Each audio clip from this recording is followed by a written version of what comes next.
Assalamualaikum warahmatullahi wabarakatuh. Selamat datang di Audiobook Indonesia bersama Nurul Ilmarsah. Kali ini kita akan membaca buku yang berjudul Ya Allah, Tolonglah Aku, penulis dari Aka. Kita akan melanjutkan bab ketiga yang berjudul Kenapa? Selamat mendengar.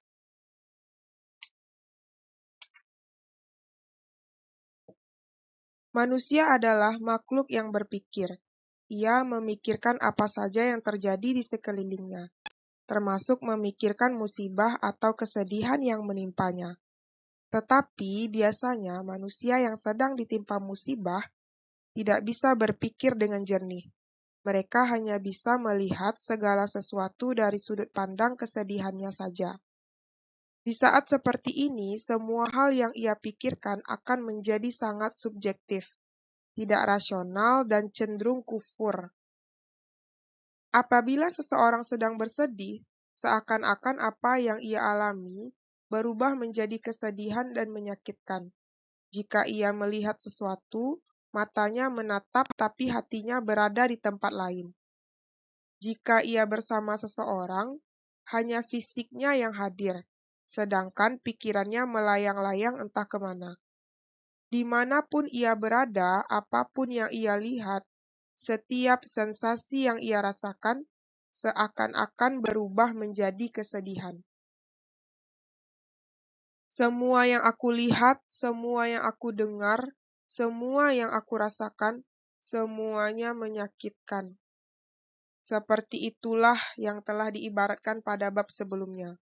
Jika manusia ditimpa suatu kemalangan, sepertinya ada sebuah batu besar yang menghalangi jalannya, sehingga ia tidak bisa melihat dan berpikir apa-apa.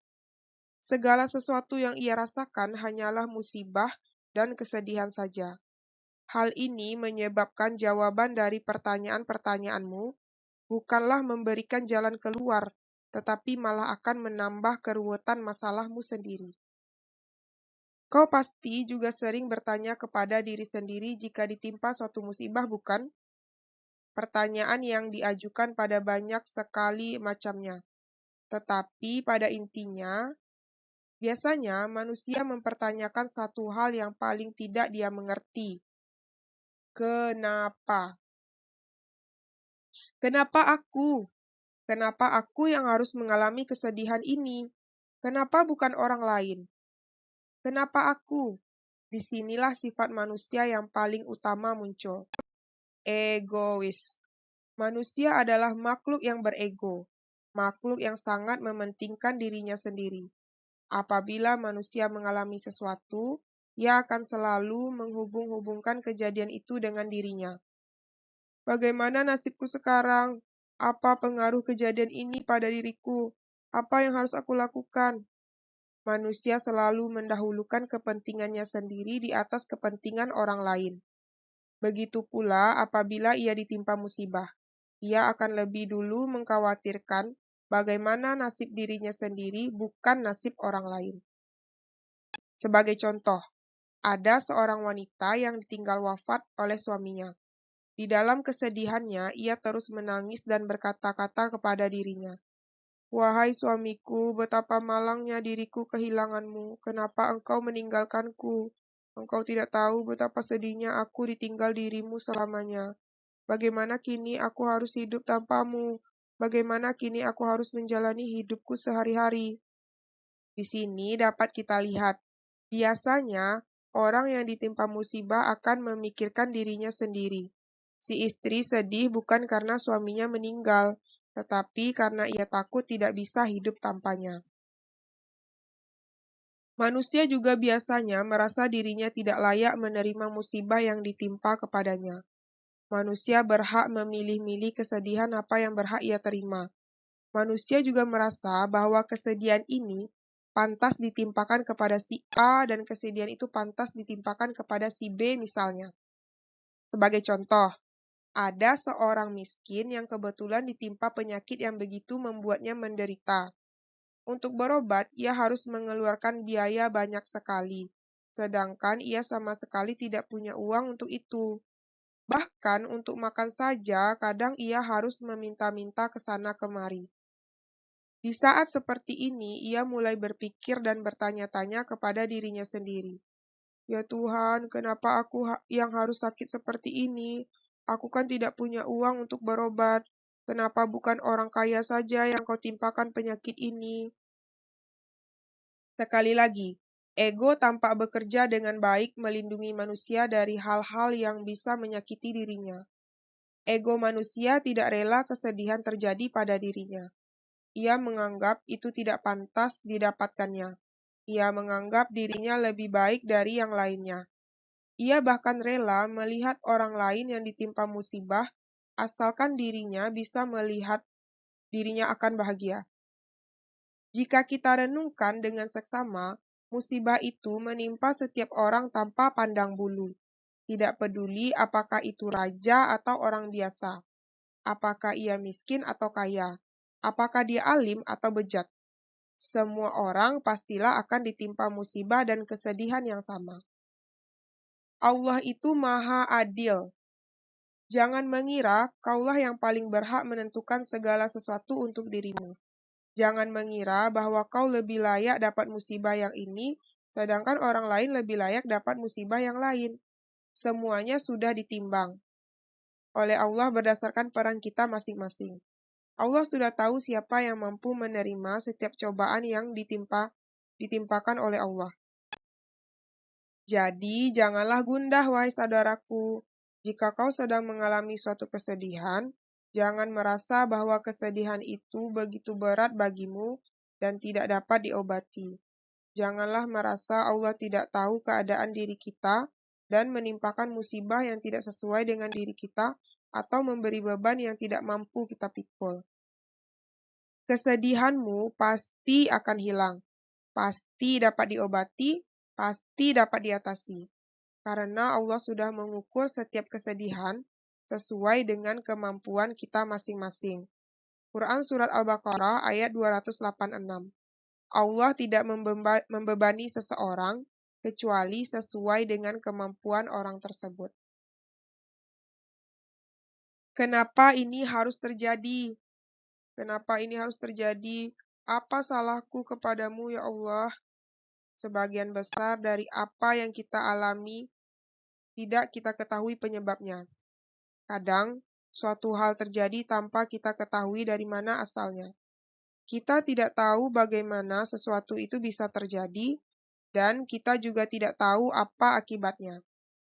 Manusia tidak bisa menentukan apa yang terjadi pada dirinya, walaupun kita sudah berusaha semaksimal mungkin mengantisipasi segala kemungkinan. Tapi tetap saja, yang terjadi kadang-kadang berada di luar kemampuan kita. Sebagai contoh, ada seorang anak laki-laki yang baik. Ia rajin belajar dan berdoa, karena ia sungguh-sungguh ingin mencapai masa depan yang baik untuk dia sendiri maupun untuk kedua orang tuanya. Ia begitu memperhatikan keselamatan dirinya sendiri. Ia merawat mobilnya dengan baik dan membawa kendaraannya dengan hati-hati.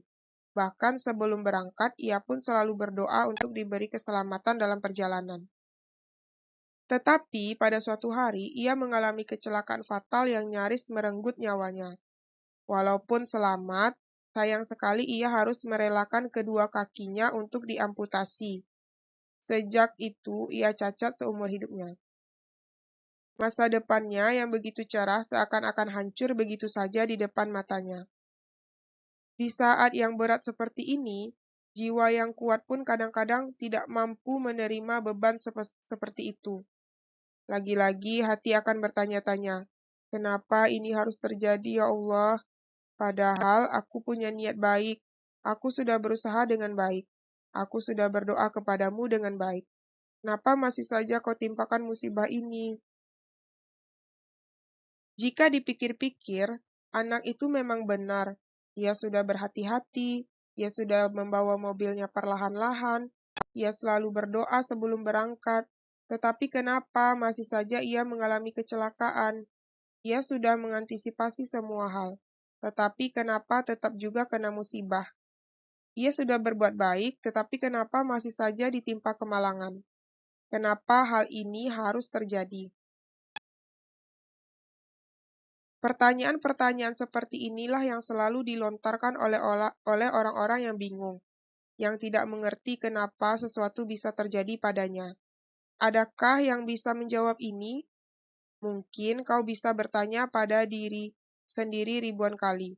Kau bisa menanyakan kepada teman atau saudara atau siapa saja. Kau juga bisa menanyakan kepada Allah setiap malam. Tetapi saya yakin kau tidak akan tahu jawabannya. Kenapa aku ditimpa musibah seperti ini, sedangkan orang lain ditimpa musibah seperti itu? Hanya Allah lah yang mengetahui jawabannya.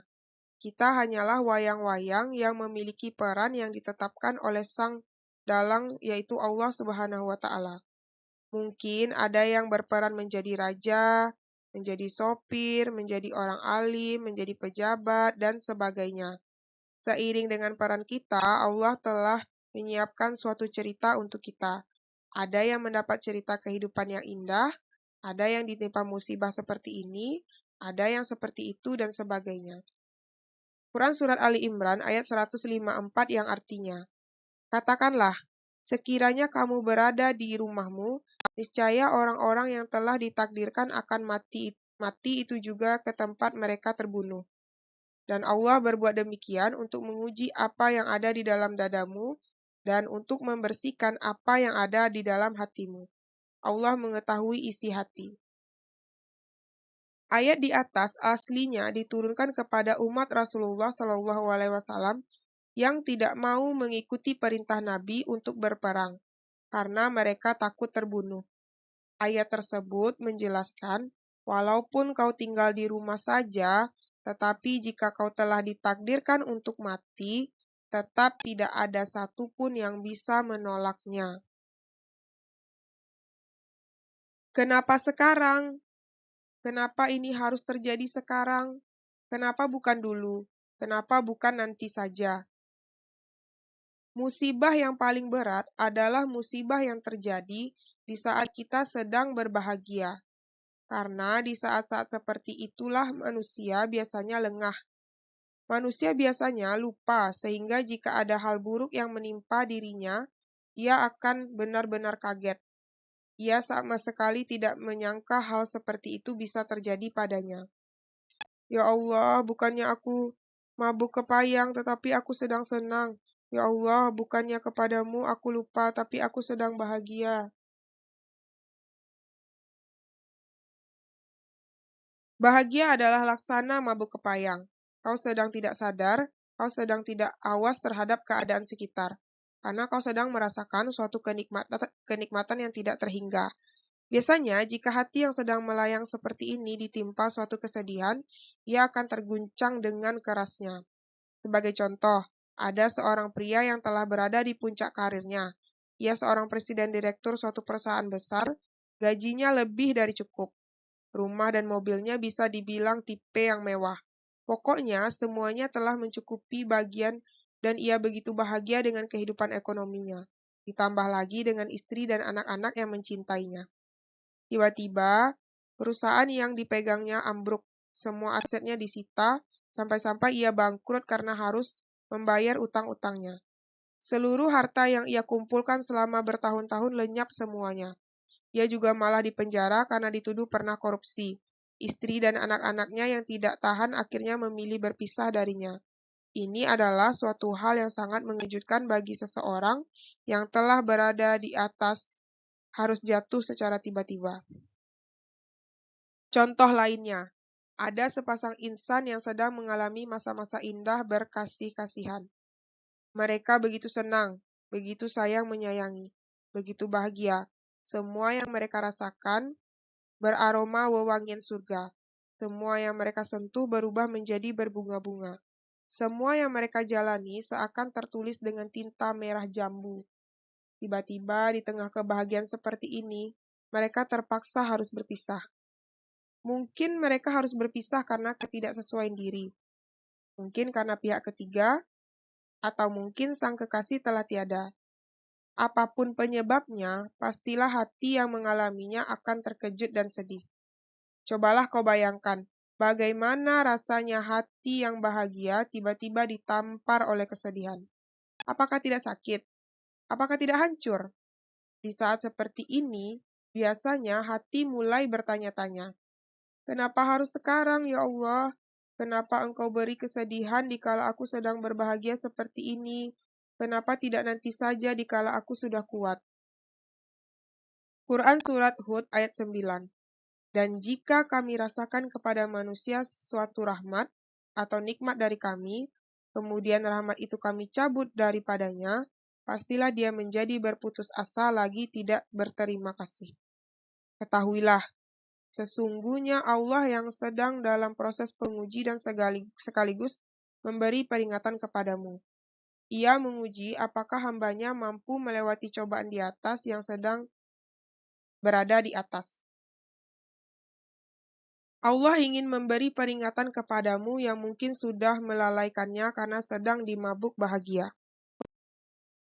Biasanya, jika kita sedang senang, kita lupa dari mana sebenarnya asal kesenangan tersebut, sehingga kadang-kadang kita lupa untuk bersyukur. Kita lupa berterima kasih kepada Allah yang telah melimpahkan semua rahmat itu kepada kita. Ketahuilah, sebenarnya semua yang kita miliki adalah milik Allah. Apa yang kita alami sekarang adalah berasal dari Allah semata, bukan berasal dari hal yang lain. Coba kau bayangkan, jika misalnya kau diberi sesuatu barang kepada orang lain, tetapi orang itu sama sekali tidak berterima kasih. Bahkan dia malah bersombong diri seolah-olah pemberianmu itu adalah hasil keringatnya sendiri. Apa kau tidak kesal? Quran Surat Az-Zumar ayat 49. Yang artinya, maka apabila manusia ditimpa bahaya, ia menyeru kepada kami. Kemudian, apabila kami berikan kepadanya nikmat dari kami, ia berkata, "Sesungguhnya aku diberi nikmat itu hanyalah karena kepintaranku." Sebenarnya itu adalah ujian, tetapi kebanyakan mereka itu tidak mengetahui. Semua hasil yang kudapat sekarang kan dari jerih payahku sendiri. Aku sudah membanting tulang bertahun-tahun. Ini semua hasil keringatku sendiri. Ini semua dari diriku, bukan dari siapa-siapa.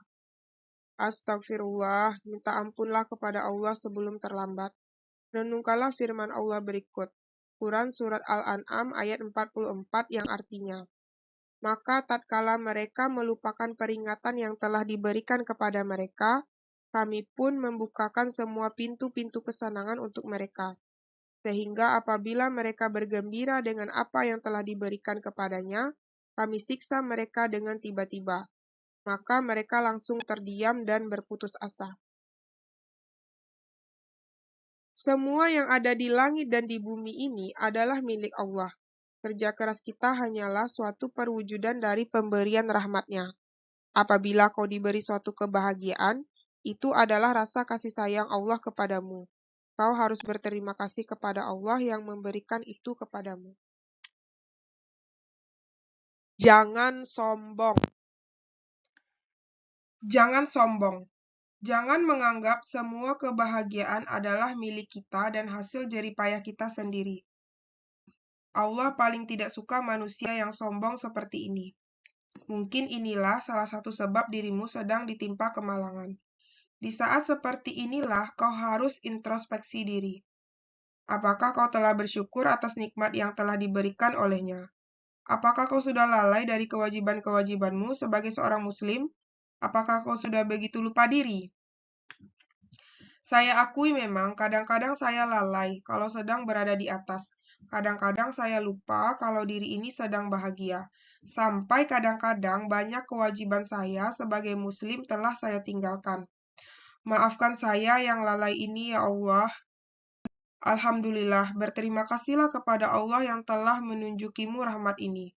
Tahukah tidak, jika kau di dalam hati mengucapkan kalimat di atas, Allah akan mengampunimu dan memberi pahala yang besar sekali. Lalu, sekarang bagaimana caranya kita bersyukur? Kau bisa melakukannya dengan bermacam-macam cara. Yang pertama, berterima kasih langsung. Perwujudan rasa syukur yang paling sederhana adalah berterima kasih langsung kepada Allah yang Maha Pemurah. Ucapkanlah Alhamdulillah atau sujud syukur setiap kali kau mengalami kebahagiaan atau kesenangan. Yang kedua, Tingkatkan takwa. Bersyukur juga bisa dilakukan dengan cara rutin beribadah dan bertakwa, yaitu melakukan segala yang diperintahkan kepadamu, seperti sholat, puasa, dan sebagainya, dan meninggalkan segala larangannya. Yang ketiga, bersedekah. Berikanlah kelebihan kebahagiaan yang kau miliki kepada orang lain yang lebih membutuhkan. Sesungguhnya semua rezeki yang diberikan kepada kita hanyalah titipan darinya. Yang kedua, Allah ingin menguji ketaatan hambanya. Allah ingin menguji bagaimana kita bisa survive under pressure, atau bagaimana kita bisa selamat dalam tekanan yang begitu berat.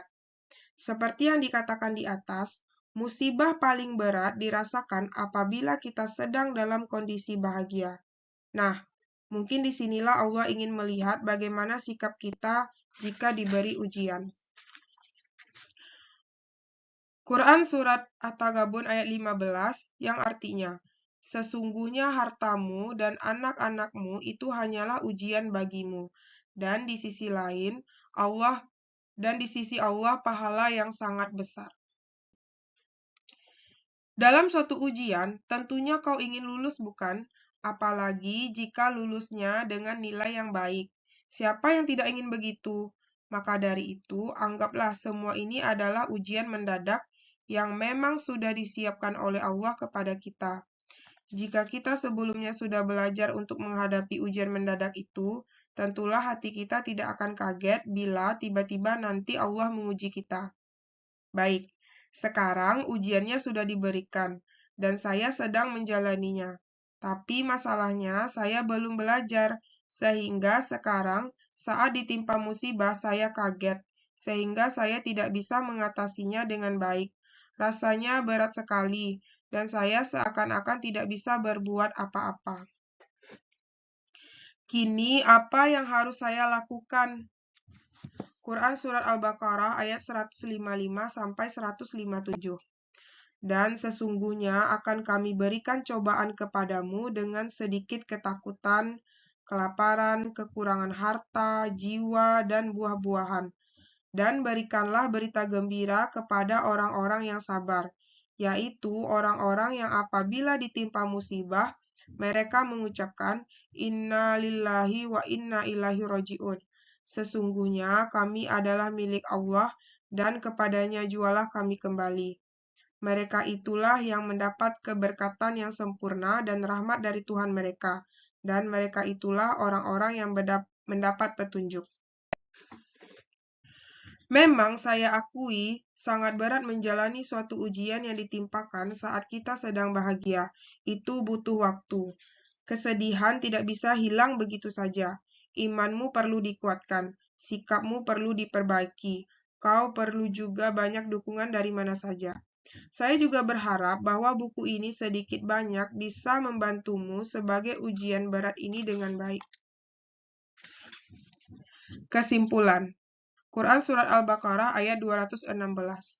Bolehkah jadi kamu membenci sesuatu padahal itu baik bagimu, dan boleh jadi pula kau menyukai sesuatu padahal itu tidak baik bagimu. Sesungguhnya Allah mengetahui sedangkan kau tidak mengetahui apa-apa. Dari dulu, pertanyaan kenapa sangat sering diajukan setiap orang, terutama mereka yang sedang ditimpa kemalangan. Mereka selalu bertanya-tanya, kenapa aku, kenapa begini, kenapa sekarang, dan sebagainya. Sudahlah, tidak usah bertanya-tanya seperti ini lagi. Sampai mati pun kau tidak akan pernah mendapatkan jawabannya yang tepat.